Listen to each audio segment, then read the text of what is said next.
So welcome everyone to our Perfect Set Points series. I am so grateful that you're here to take part in this course. We're going to go ahead and get started right away with our strength and conditioning videos. And here's how it's going to work. Each video will get progressively a little more challenging throughout the summer, but you can just work at your own pace. You might even choose to stay with this video for a couple of weeks before moving on to the next one.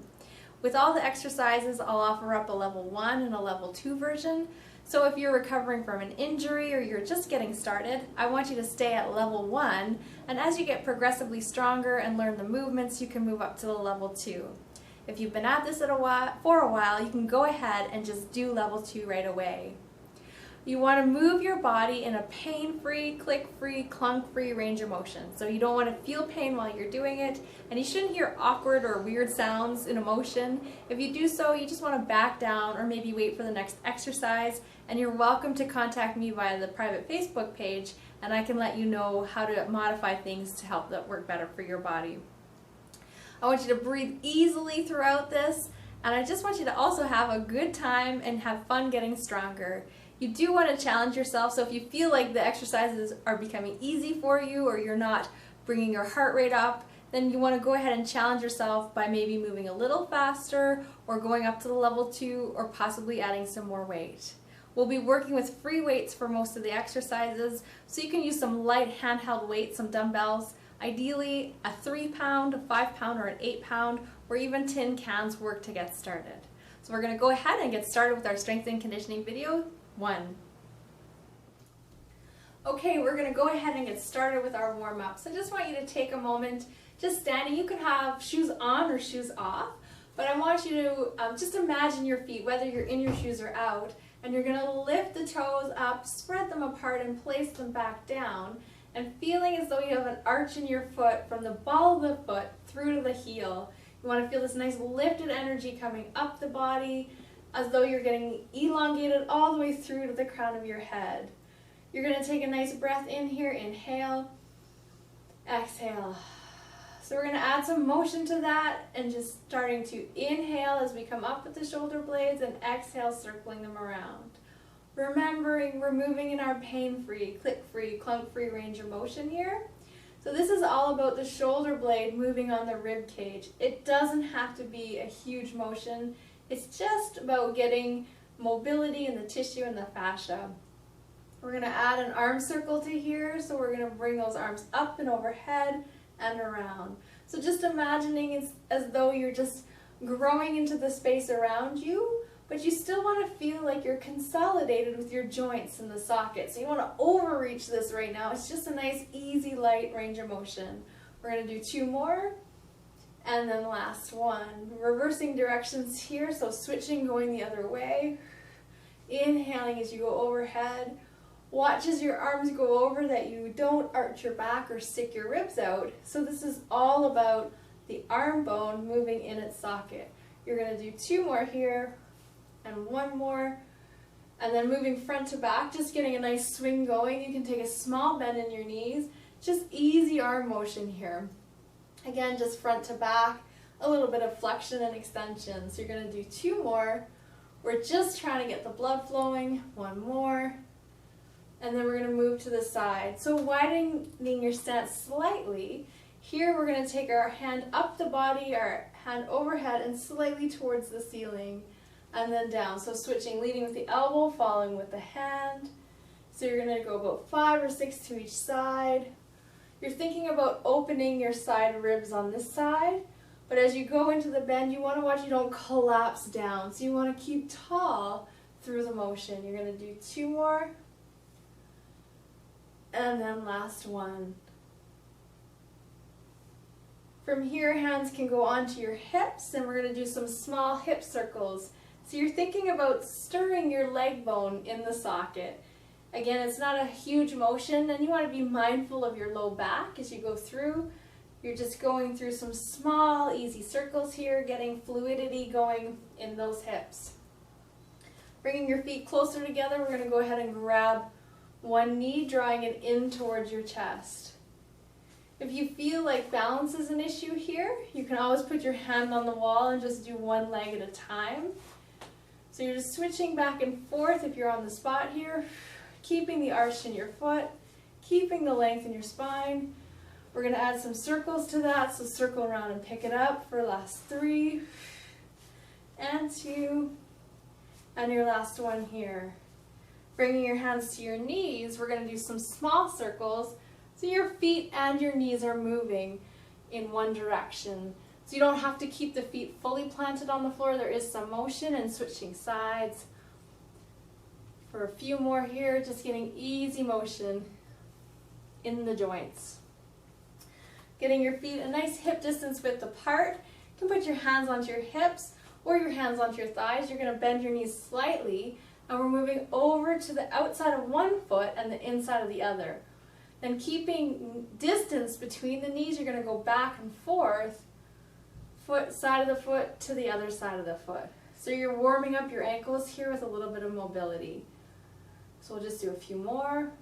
It's just a nice easy warm up just to get the blood flowing and mobility in the joints. You're going to take your hands wide and then bring them together and round your back gently, and then open and forward and around, and last one, open and forward and around. From here, we're going to just get ready to go into our circuit, so just take a breath here, grab some water if you need it, and we're going to start with the circuit. We'll be doing 2 exercises back to back, then we'll move on to the next series and the next, and we'll follow it with some mat work and then a cool down. We're going to do about 50 seconds on and 10 seconds to get ready for your next exercise. So we're going to go ahead and start with the first one. It's going to be a lunge step back. So we'll be moving from this position here. We're focusing on a soft knee, and we're doing a small bend in our hips. So just getting the hinging action at the hips going is first thing you need to do. Once you've figured out that hip hinging motion, you're going to go ahead and add a step back. So from the hinge, we'll add a step. Your knee stays over that second toe, and you don't want to lean too far forward. So we find the hinge, and then we add a step back. Once you've got that going, we're going to go ahead and add your arms. From there, we'll be combining that with a tricep curl or extension. So this position, we'll be reaching back, forward, and back. So to get you started, we'll do the first round with no weights, and then we'll work at the level 1, and we'll build you up to level 2. I'm going to get my timer started, and we will get going. So getting ready, thinking about that hinging action at the hips, you're going to find a hinge position and step back with the leg, reaching the hands overhead. So we're staying on the same leg, and you should feel like the shape of your spine doesn't change from start to finish. So it's like you're literally hinging at your hip joint here. If you're at level 2, you can start to reach back a little further. So like you're stepping farther back behind you. You want to keep your shoulders away from your ears. So you don't need to force them down your back, but I don't want them up here at your ears. So keep the shoulders soft. If you find that you're hugging your ears with your shoulders, I want you to keep your hands go less high. Good. We've got just a few more seconds to go here. And then you're going to go ahead, pick up your lighter set of weights or your tin cans. You're going to find that hinge again. Think about elbowing someone behind you, keeping your collarbones wide, but trying not to arch your back. We're going to extend the arms back behind you. So you're exhaling with each repetition. And you're trying not to let your shoulders round forward as the weights go back. So your spine is long. If you feel like you need more support, you can step back with one leg. So you're staying wide through the front of the body and extending the arms straight back behind you. It's exhale to extend.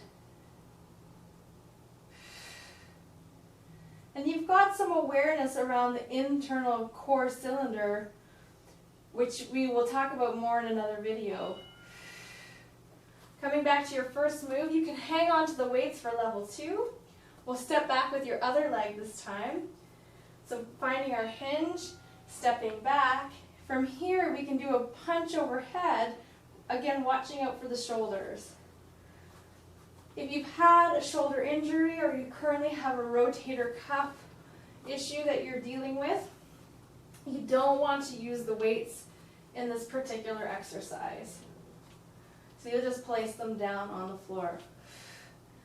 We'll exhale to go overhead and inhale to recover. You want to also be aware of how your head is moving with the rest of your body. So if you're looking at the ground, you want to pull your head so it's aligned with the rest of your spine. So you're reaching your arms forward, but you're keeping the shoulder blades out of those ears. And we're moving into that tricep extension. So find your hinge. Find your elbows. Broaden through the front, but without popping your ribs forward. So you don't want to be arched here. You've got a nice long spine. Exhale and extend. So it's an exhale. Thinking about staying wide through the front body and long with the backs of the arms. So it's the back of your arm between your shoulder and your elbow that's meant to be doing the work. It shouldn't be in your neck. So if you're feeling it into the neck, you either want to just relax your shoulder blades a little, or you just might need to put down the weights for now and build up some strength and some mobility. We've got a few more. Remembering to exhale with each rep. Awesome. We're going on to our third set here of our step backs. So we're going to alternate right, left. Come to the front of your mat, getting ready. Here we go. So we'll add our step back and reach, and step back and reach. So as you're doing this, I'll encourage you to keep going here, but I'm going to turn face this way. As you're stepping back, you want to make sure that your knee is not going over the midline. So you're keeping your knee aligned with that second toe. If you find that your knee's wobbling to the inside, you want to not move in as much range of motion. So you want to sort of make it a smaller range. You can picture turning your leg bone outward from deep within the hip socket, and that's what helps you to keep that knee right over that second toe. You got another 7 or so seconds to go. As you're getting tired, watch your shoulders. If they're starting to creep up, just put the weights down. Our last one of tricep extension, so we'll find our hinge. Find the elbow, broad collarbones without popping the ribs, so drawing the ribs into the body. And exhale and back. If you've got the range of motion in your hinge, you can lean a little further forward, which is a little more challenge to the tricep. And think about the baby finger reaching back behind you and also towards the sky, but not so much that your shoulders start to round forward on you. So much of our day has rounded forward shoulders, especially if you're at a computer. So you really want to think about doing the opposite here, being broad through the front of the body. Remembering to breathe. We're getting close to the end, and we're going to move into our second set, or second series. So we'll start with some nice wide legs here. You can think about turning your feet slightly out from within the hip socket, so it's not just a foot push out. Now take your hands like you're going to push your knees wide over the center of your second toe, and then you're going to come back up. So you're wide to the outside and then standing fully tall. Wide and tall. So your knee is really tracking out over the middle of that foot. So as you get down, you don't want the knees coming in on themselves. You're getting a nice wide knee squat here. You want to think about lengthening the inner thigh as you go down and then drawing it back up as you come back up. So there's a lifting action from the under surface of the thigh right in through to the torso. You're exhaling as you come back up, getting nice and tall at the top. We're going to combine that one with a squat and a kick. So I'm going to grab my chair. If you're new to squatting, I want you just to grab a chair just to get used to the motion of what that's like. So you're going to find your hinge, and you just think about sitting into your chair and standing up. So sitting and standing up. So it's no different than getting in and out of a chair. That's the motion that a squat is. Once you've got the hang of that, you're going to add a step forward and just do the same thing without the chair there, obviously. And then once you've got the hang of it, as you come up, we're going to add intensity in our second round with a leg kick. So just getting used to the motion here of sitting either into a chair or without the chair. You want to keep space between your knees so that they're not touching as you come down. Again, your knee is tracking right over the center of your foot. We're going to go back to our wide leg squat. This time you can pick up your handheld weights, either your 5s or your 8s. You're into your wide stance here. You can start with your hands just on the hips.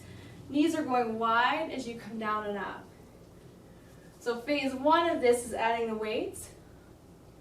Phase 2, you can bring the hands into a more overhead position here. And just hold. So your arms are working to hold you in this position. We're not going to add an overhead press with 5 pounds. Unless you've been at this for a while, you'd probably stick with the 3s. Thinking again about getting wide as you're sitting, or lowering, I should say. You've got about another 10 seconds. Remembering to exhale as you come up. Last one. We'll go back to our squat kicks. So at level 1, bring the chair back and just practice the sitting. But otherwise, we're going to go into level 2. So we're squatting, coming back up, and adding a kick here. Hands are high. So if you're ready already for more challenge, you're going to pick up your 3 to 5 pound weights and be holding them in your hands for this exercise. So squat, exhale. With the kick, it's not a high kick. We're not trying to kick the ceiling here. It's almost like you're kicking the wall out in front of you where it meets the floor. So it's not a super high kick. And you want to feel like you're strong and stable through your center. So your hips are staying really level. They're not going side to side. And to do that, we use our deeper core muscles to assist the pelvis in staying level. Perfect. From here, we'll go back to our last set of our wide legs. So wide. If you find for your knees this isn't a doable motion for you, we're going to add an overhead press with my 2 or 3 pounds this time. But if the knee bend is beyond what your knees are capable of here, you're going to just add a step to the side and back to center. Side and back to center. So those are your 2 options for this exercise.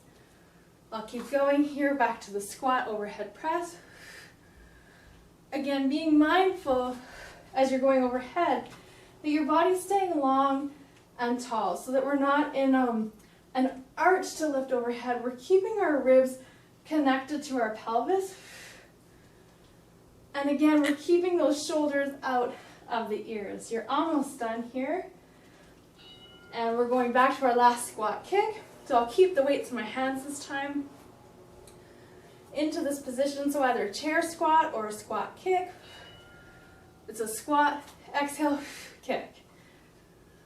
So as you're doing this, you want to really feel that idea of that inner cylinder of your core. So I want you to imagine inside of you, you have this cylinder, and it has a bottom and a top, and it has sides all the way around. And as you kick, there's this energy of the floor of that cylinder being lifted towards the top of the cylinder, which is right below your rib cage. And you might even feel as though the top of the rib cage is dropping a little bit towards the bottom of the pelvis. So there's this consolidated force of lifting and lowering. And then from all 4 sides, everything's getting slightly smaller. We're going to go on to our last 2 exercises. So we're getting to a bicep curl.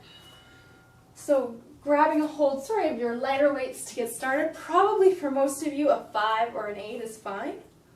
We'll have you step back into a staggered stance, and then we're just adding a curl. So it's exhale and curl. So it's just a nice targeted exercise for the front of the arm. So between the shoulder and the elbow, that's what's doing the lifting here. Our arms are slightly away from the body, so we're not hugged in too close like this, just free and open in the front. I'll exhale to go curl up. Make sure you lengthen your arms out all the way to the end so that you're not staying in a slightly bent position. So exhale, good. We're gonna alternate that with a hinge. So you can draw your chair back close, practicing our hip hinge to get started. So finding that length in your whole spine. And then from there, we're gonna find this point of hinging where our tailbone reaches upwards as our body comes forward, and we can just reach onto the blocks and back up. So it's a hinge and a stand. You are welcome to bend your knees here. If your hamstrings feel tight, you want them to feel like, okay, it's okay to lengthen them, but they shouldn't be pulling or grabbing. You can work your way down till you're touching the chair. So again, you're just thinking about that idea of folding versus rounding. Okay? So your head is ideally aligned with the rest of you. You draw your chin slightly towards the back of your throat, keeping length through your head. That's our warm-up hinge. We'll go back to the bicep curls. For an element of added challenge here, you can come onto one leg, lifting the back leg, or keep one on the floor. So we're exhaling to come up, inhaling to come down. So it's like I'm actually curling my leg with my hands here. You don't have to do that. You can keep the foot on the floor, or you can just keep the foot in the air the whole time, working on your balance. We're using that exhale, and we're staying connected to that idea that there's this inner core inside of us that supports all of these motions. I do have that video for you on how to connect with that core, and you might want to watch that just to get some more information about what that feels like. But you want it to be present in all of these exercises. Awesome. We're going on to our hinge again. So you can go back to the chair for level 1, or level 2, we can go without the chair and add a reverse fly. So from here, you're going to hinge, hands forward, arms are going to open out to the side, not too high, about 45 degrees, and then coming back up. So hinge, fly, and up. Hinge, fly, and up. So that'll turn into one movement. Or for the more advanced with exercise, you can stay down the whole time and just work the fly. You are not squishing your shoulder blades together. You don't want to develop trigger points between the shoulder blades. So you're imagining your hands are getting like wider to the sides of the room as you're in this exercise. You want to feel like your ribs are slightly connected to your pelvis, so there's not a big arch in your back, and we'll come up from that and back to our bicep curl, other leg. So we're almost done our circuit here. We're coming into the curl, second leg. We're exhaling to curl. So all the way down. If you have a 5 and a 3 and you want to bring this up to 8 pounds and you don't have an 8-pound weight, you can always double up the weights in your hand if you have the grip width to do that. So you can have 2 in one hand, and that just enhances the weights there. Just make sure that if you're new to working with dumbbells, that you are aware that they are quite heavy if they fall on your feet and on your toes. So you either want to have shoes on or just be very aware and be careful when picking them up. We're coming close to the end of our last bicep curl, and we'll finish with our last hip hinge. So onto the mat here, finding length through the whole body, nice and tall. Ribs are connected to the pelvis, and then we're going to find right at the base of that spine, at your pubic bone, we'll find the hinging forward motion. From here, we're adding hands to the side. So level 1, you're just practicing the hinge, trying to feel the idea of the spine not changing shape as you bend forward from your hip socket. Here with the reverse curl, we're moving from the backs of our arms, our posterior deltoid, to come out to the side. Exhaling with each motion, or coming up in between and just working your hinge, level 1 there. So we're getting close to our last bit of the circuit for today. Good, and then we're going to bring ourselves to finish, and now we're going to go down onto the mat. So we're down on the mat, and we're going to turn onto our hands and knees now. So coming onto hands and knees, we're setting ourselves up for our week 1, level 1 push-up. When you're on your hands and knees, often what we can see is someone having an overly rounded back, or alternatively, a back that's kind of swayed and arched like so. So try to imagine that you've got length from the crown of the head all the way throughout the tailbone. There's a small curve in your lumbar spine here, and the opposite curve in between your shoulder blades. But we don't want to be so rounded that we're in an arch like so. So just a soft roundedness through the mid-back, and then a gentle curvature in our lumbar low back area. Our hands are nice and wide. If you have trouble with the wrists in this position, you can go to a full fist. Alternatively, you can grab your light weights and place them onto your mat. And you can place your hands onto the weight so that your wrists can stay in a nice straight line here. So all of these 3 positions will work for the push-up. I'm going to take my weights, place them off to the side. So with my hands on the floor, the wider I have, the more basic it becomes, and the more narrow I have, the more load you will have in the upper body. So from this position, we're going to try to find length in our spine. Take a breath.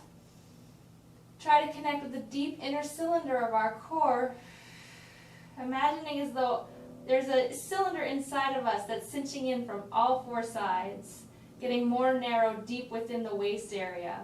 From here, your elbows are going to go wide to the side. Exhale to come up. So we're moving through 12 push-ups in this position. So the shape of my spine wants to stay the same from start to finish. It's just the bend of the elbow, and I'm just bending and then re-extending my elbows. Using the breath, exhale as you come on up. You also want to make sure that your head stays in alignment with the rest of you so that you're not poking the chin forward as you're going down. We've got another 4. Think of yourself as a dancer here. So you've got this strong, solid frame, and you aren't sagging in the shoulders as you go down and up. It's the strong frame you're pressing into the floor. The floor presses back at you, so that helps you create stability across the backs of your shoulders. You've got 1 more here. Beautiful. You're going to sit back, widening your knees, high hips to the air, hands out in front, or if you have the flexibility in your knees, you can sit all the way back. We're going to take a breath in here and exhale out. 1 more, inhale and exhale out. Bringing yourself back onto hands and knees, 1 hand at a time. You can do some small wrist circles.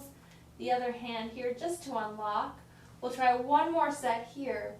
So level 1, you'll stay with the same push-up. As we move to level 2, we're going to try extending 1 leg back behind us. So we'll start with the same push-up to get started. But as you gain confidence and strength with this move, you can start to extend 1 leg back behind you so that as you go down, your leg comes up off the floor and then back down. Up and down.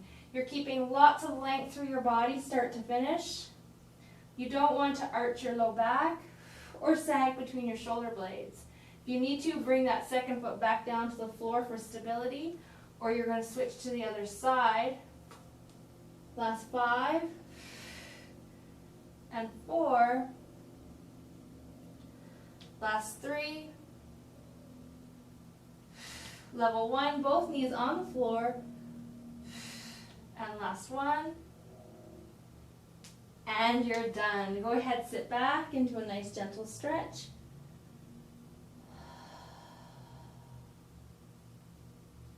One more.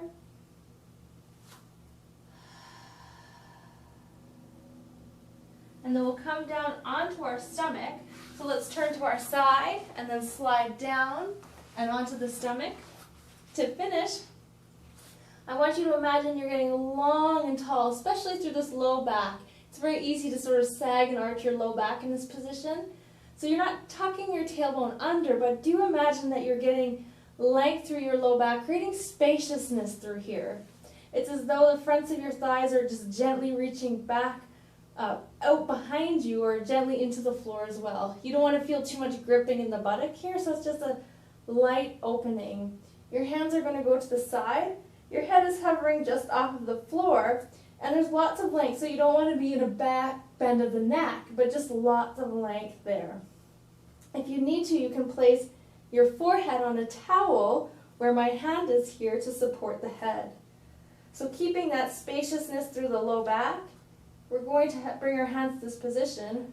We're going to connect with that inner cylinder of our core muscles, so envisioning that there's a corset inside of the body that's being kind of softly tightened from all 4 sides.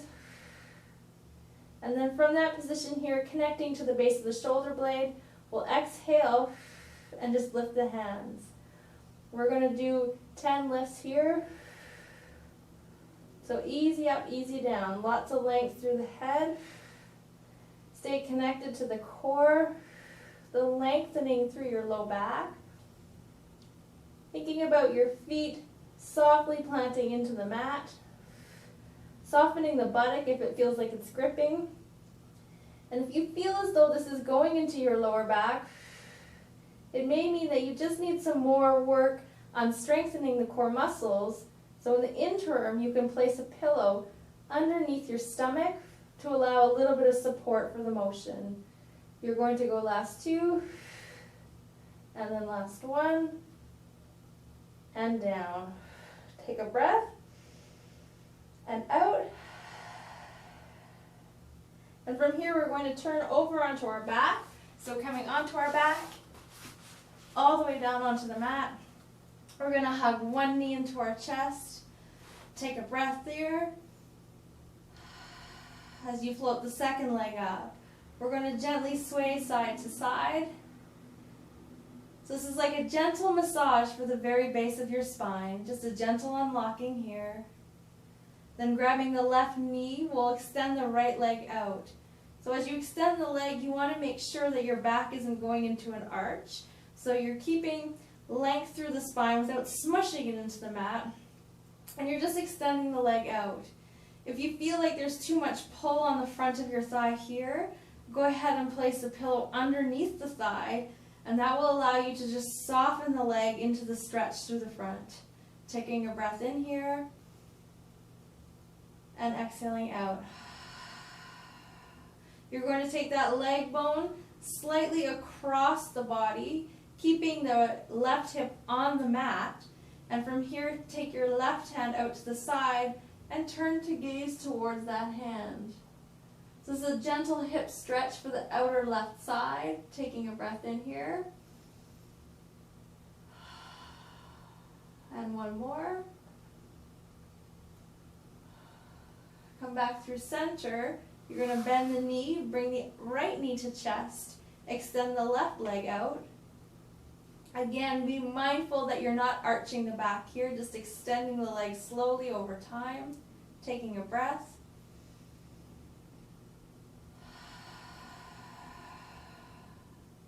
And one more. Bring the leg across the body, arm out to the side, turn to look towards that hand. Take a breath in here. And exhale. So we're stretching for the hip right at the base of the right hip there. One more. Come back through center.